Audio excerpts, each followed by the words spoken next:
Classification of protein. आप लोगों को पता है कि प्रोटीन एक बड़ा वसी ग्रुप है ऑर्गेनिक कंपाउंड का, जो कि ज़िंदा जानदारों के अंदर पाया जाता है।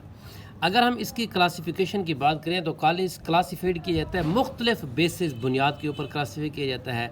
जैसा कि प्रोटीन का जानदारों के अंदर किरदार क्या है, इसकी बेस के ऊपर क्लासीफाई किया गया है। यानी ये स्ट्रक्चरल प्रोटीन है या फंक्शनल प्रोटीन है, यानी ये जिस्म को बनवा रही हैं, ये जिस्म के अंदर काम करवा रही हैं, इस बेस के ऊपर क्लासीफाई किया गया हुआ है। तो इन बेस के ऊपर हमने प्रोटीन को दो इस क्लास तकसीम किया हुआ है, दो हैं, एक है फाइब्रस प्रोटीन और दूसरी है ग्लोबुलर प्रोटीन।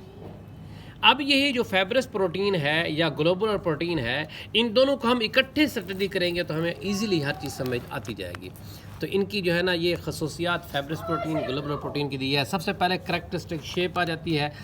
तो फाइब्रस प्रोटीन की जो शेप होते हैं वो फिब्रल होते हैं। फिब्रल मतलब है छोटे छोटे धागों की शक्ल के अंदर फाइब्रस प्रोटीन मौजूद होती है, छोटे धागे। और जो ग्लोबुलर प्रोटीन होती है वो सफेरिकल होती है। वो क्या होती है?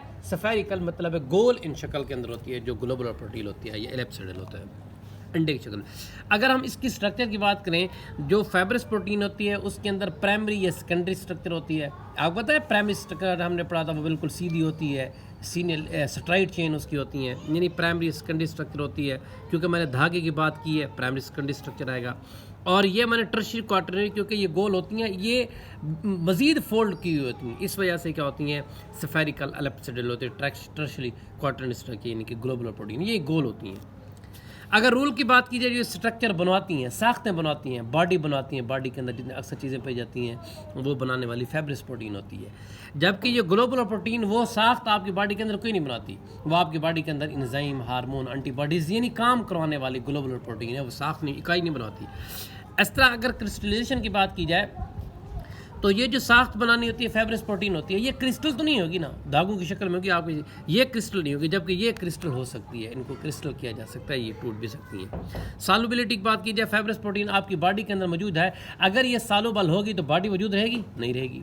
इस वजह से ये इनसॉल्युबल है, क्योंकि आपके सेल के अक्सर सेल मेम्ब्रेन ये चीज़ें किसकी बनी होती हैं? ये फाइब्रस प्रोटीन की बनी हुई हैं। तो इस वजह से अगर ये पानी के अंदर हल हो जाए तो सेल का वजूद ही नहीं रहेगा, इस वजह से ये इनसॉल्युबल है। और ये ग्लोबुलर प्रोटीन वो सॉल्युबल है, ये साल्ट के अंदर सॉल्युबल है, एसिड के अंदर, बेस सोल्यूशन के अंदर, इको सोल्यूशन के अंदर ये सॉल्युबल हो सकती हैं, जैसा कि एंजाइम, हार्मोन वाला ये सॉल्युबल होते हैं। डिसऑर्गेनाइजेशन की बात की जाए, टूटने की बात की जाए, तो डिसऑर्गेनाइज का मतलब ये है कि ये टूट सकती है। तो इस वजह से आपको पता है कि जो फाइब्रस प्रोटीन ये साख्ती इकाई है, जिस्म बनाने वाली है, तो इस वजह से ये टूट नहीं सकती। डू नॉट डिसऑर्गेनाइज इजीली, आसानी से टूट नहीं सकती। और ये वाले हार्मोन वगैरह है तो ये टूट सकते हैं। Disorganise with changes in environment, enzyme, protein वगैरह ये टूट सकते हैं। ठीक है, एग्जाम्पल की बात कीजिए तो इसके अंदर सिल्क फाइबर है, ये रेशम का जो फाइबर, ये फाइबर होते हैं सिल्क फाइबर।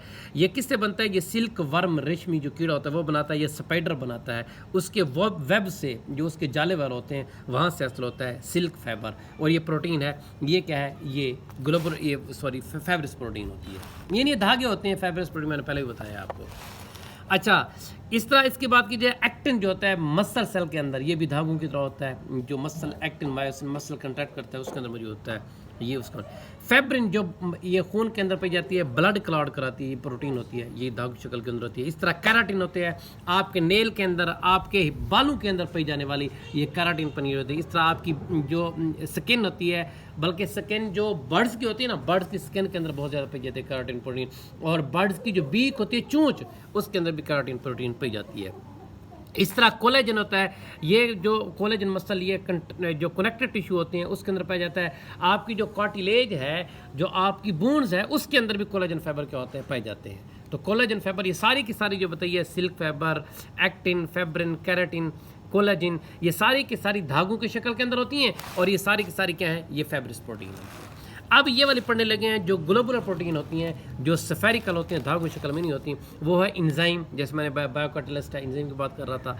इस तरह एंटीबॉडीज़ है, जो भी फॉरन जो सब्सटेंस आपकी बॉडी में दाखिल होता है, बैक्टीरिया, कोई भी दुश्मन आपकी बॉडी में दाखिल होगा तो फ़ौरन उसको मारने के लिए जाती हैं, वो होती हैं एंटीबॉडीज़। एंटीबॉडीज़ ये भी प्रोटीन इन नेचर होती हैं। इस तरह हार्मोन्स होते हैं जो बॉडी को रेगुलर करते हैं, आपके बालों का कलर, आपकी आंखों का कलर, कान का कलर, हर चीज़ का कलर।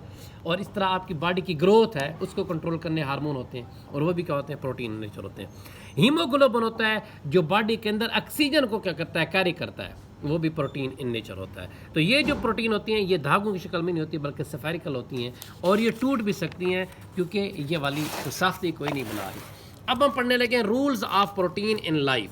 प्रोटीन का जो बॉडी के अंदर रूल है हमारी के अंदर वो बहुत ज़्यादा है, जैसे हम पीछे भी पढ़ रहे हैं, स्ट्रक्चर के अंदर भी फंक्शन के अंदर भी रूल है। पहले स्ट्रक्चर के अंदर पढ़ते हैं। तो उसने कहा है कि आपकी जो जितनी भी सेल की प्लाज्मा मेम्ब्रेन है उन सारी प्लाज्मा मेम्ब्रेन की कंपोजिशन के अंदर प्रोटीन का एक अहम हिस्सा होता है। यानी कि सेल, बॉडी सेल से बनी हुई है ना, सेल की प्लाज्मा मेम्ब्रेन में क्या होता है, कंपोजिट क्या होता है, प्रोटीन मौजूद होती है। इस तरह जो आपकी जो पहला प्लाज्मा मेम्ब्रेन है, सेल मेम्ब्रेन है, उसके अंदर कुछ पंप पाए जाते हैं। सोडियम पोटाशियम जैसे पंप हो गया, ये छोटे पंप होते हैं। ये सोडियम पोटाशियम को या तो सेल के अंदर बहते हैं या बाहर बहते हैं। जैसा कि न्यूरॉन के अंदर सोडियम पोटाशियम पर बड़ा इंपॉर्टेंट होता है, ये सोडियम पोटाशियम को अंदर बाहर भेजना होता है। मतलब है ये जो पंप होते हैं ये अशिया की रेगुलेशन के अंदर बड़ा इंपॉर्टेंट रोल अदा करते हैं, समझ लगी। और ये सोडियम पोटाशियम पंप किस चीज़ का बना होता है, प्रोटीन का बना होता है। यानी सेल मेम्ब्रेन के अंदर भी प्रोटीन मौजूद है और सोडियम पोटाशियम पंप जो कि न्यूरॉन की सेल मेम्ब्रेन के अंदर पाया जाता है, जो कि सोडियम और पोटाशियम आयंस की सेल के अंदर और बाहर मूवमेंट को क्या करता है, कंट्रोल करता है।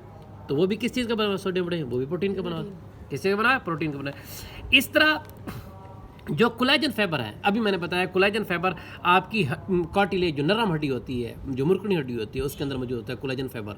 कोलेजन फाइबर भी प्रोटीन का बना होता है। इस तरह केराटिन है हेयर और नेल के अंदर, अभी मैंने बताया, तो वो भी हेयर और नेल के अंदर जो बनाने वाली प्रोटीन होती है केराटिन, वो भी केराटिन प्रोटीन होती है, मतलब प्रोटीन भी नहीं होती केराटिन। इस तरह हम इंजाइम की बात करें तो इंजाइम हमारी बॉडी के अंदर जो मेटाबॉलिज्म होता है, मेटाबॉलिज्म को कंट्रोल करते हैं। हमारी बॉडी के अंदर ग्रोथ की एक्टिविटीज़ और सेक्सुअल एक्टिविटीज जितनी भी एक्टिविटीज़ होती हैं सारी को कंट्रोल करने वाले कौन से होते हैं, इंजाइम होते हैं। और इंजाइम किस चीज़ के बने होते हैं, प्रोटीन के बने होते हैं। इस तरह हम बात करें तो प्रोटीन की बहुत ज़्यादा क्लासेस हैं इसकी, जैसा कि कुछ प्रोटीएज इंजाइम होते हैं, प्रोटीएज ये इंजाइम प्रोटीन के बने होते हैं और ये प्रोटीन की ब्रेक डाउन को कंट्रोल करते हैं। बने भी प्रोटीन के होते हैं, आगे प्रोटीन की ब्रेक डाउन भी कंट्रोल करते हैं। इस तरह दूसरे इंजाइम हो गए पॉलीमरेज इंजाइम, ये किस चीज़ के बने होते हैं, प्रोटीन के बने होते हैं और ये पॉलीमराइजेशन को कंट्रोल करते हैं। पॉलीमराइजेशन ये होता है कि जिसके अंदर छोटे यूनिट मिलकर एक बड़ी सब्सटेंस बन रहे होते हैं, उन्हें हम क्या कहते हैं, पॉलीमराइजेशन करते हैं। उसको कंट्रोल करने वाला भी पॉलीमरेज प्रोटीन इन नेचर है।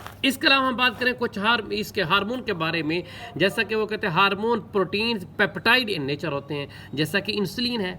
इंसुलिन भी क्या है, ये प्रोटीन नेचर होता है, जो ब्लड के अंदर ग्लूकोज के लेवल को क्या करती है, कंट्रोल करती है इंसुलिन। अगर इंसुलिन पैदा ना हो रहा तो फिर हम ये इंसुलिन के मरीजों के अंदर वैक्स लगाते हैं, तो ये भी क्या होता है, प्रोटीन इन नेचर होता है। इस तरह एंटी डायूरेटिक हार्मोन होते हैं। एंटी डायूरेटिक हार्मोन वो होते हैं जो यूरिन की प्रोडक्शन को कंट्रोल करते हैं। अगर एंटी डायूरेटिक हार्मोन ना हो किसी पेशेंट के अंदर तो उसको यूरिन बहुत ज़्यादा आता है। यानी एंटी डायूरेटिक हार्मोन यूरिन को कम करता है, जाके जो नेफ्रॉन होते हैं उसकी नालियों पे काम करता है और जो यूरिन बन रहा होता है छोटा पेशाब वो अक्सर उठा के पीछे ब्लड के अंदर डाल देता है। कौन सा, एडीएच, यानी कि वो यूरिन को नहीं, पानी जो उसके अंदर पानी को उठा के फेंक देता है। इस तरह ऑक्सीटोसिन होता है जो मिल्क प्रोडक्शन कराता है, ये भी किस चीज़ का बना होता है, ये भी प्रोटीन का बना होता है। आप अक्सर ये जो गाय वारा होती हैं जो दूध नहीं देती उसके अंदर ऑक्सीटोसिन इस्तेमाल करते हैं, ये भी प्रोटीन का बना होता है।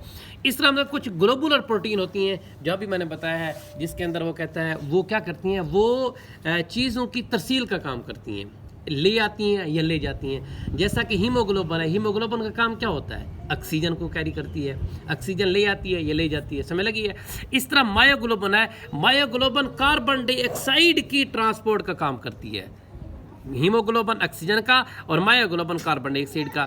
इस तरह साइटोक्रोम्स होता है, ये होता है इलेक्ट्रॉन ट्रांसपोर्ट चेन के अंदर मौजूद होती है, प्रोटीन होती है साइटोक्रोम भी, ये इलेक्ट्रॉन कैरियर के तौर पे इस्तेमाल होती है। यानी हीमोग्लोबिन, मायोग्लोबिन, साइटोक्रोम ये तीनों क्या हैं, ये प्रोटीन इन नेचर है। हीमोग्लोबिन ऑक्सीजन और मायोग्लोबिन कार्बन डाइऑक्साइड और साइटोक्रोम इलेक्ट्रॉन कैरियर के तौर पे काम करती है, इलेक्ट्रॉन ट्रांसपोर्ट चेन के अंदर पाई जाने वाली प्रोटीन है।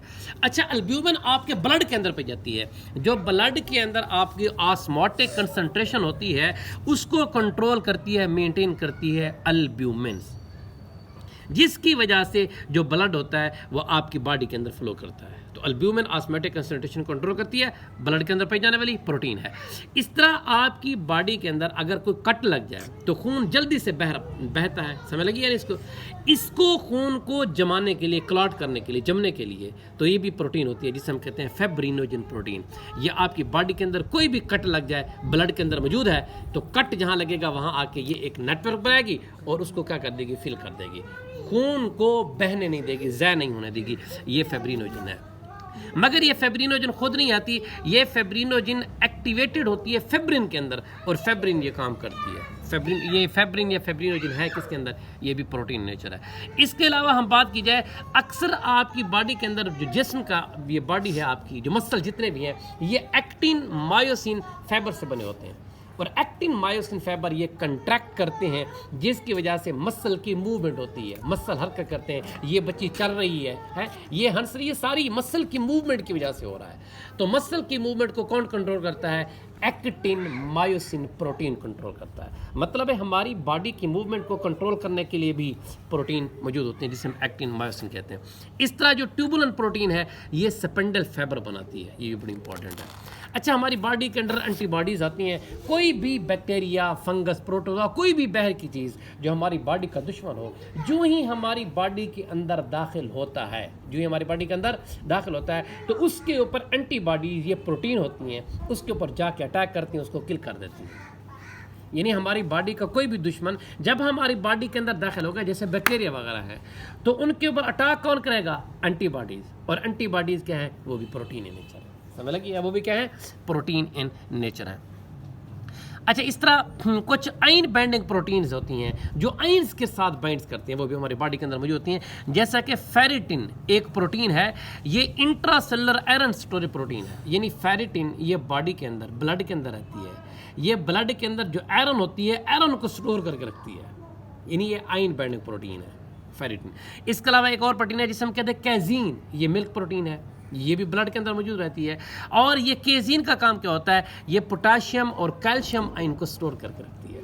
ये ब्लड के अंदर पाई जाने वाली प्रोटीन है। एक कौन सी है, पहले मैंने बताया फेरिटिन, ये क्या करती है, ये आयरन को स्टोर करने वाली प्रोटीन है। और कैजीन ये क्या करती है, ये पोटाशियम और कैल्शियम आयन को क्या करती है, स्टोर करने का काम करते हैं, यानी as a ion binding protein के तौर पे भी काम करते हैं। इसके अलावा एक और है, हमारा आखिरी है, जिसे हम कहते हैं रिप्रेसर्स। क्या कहते हैं, रिप्रेसर के ये भी प्रोटीन आती हैं जो जीन के एक्शन को रेगुलेट करती हैं। जीन के एक्शन को क्या करते हैं, रेगुलेट करती हैं। मतलब रिप्रेसर्स बताती हैं जीन्स को कि अब तुमने आरएनए बनाना है, अब तुमने आरएनए नहीं बनाना। जब ज़रूरत होती है किसी चीज़ की, तो ये रिप्रेसर्स बता देते हैं कि तुम काम करो, यानी रेगुलेट करते हैं किसको, आरएनए को। रिप्रेसर्स क्या करते हैं, रेगुलेट करते हैं आरएनए को। मतलब यही बताते हैं जीन्स को कि कब तुमने वर्क करना है और कब तुमने वर्क नहीं करना, कब तुम्हारी ज़रूरत है और कब तुम्हारी ज़रूरत नहीं है।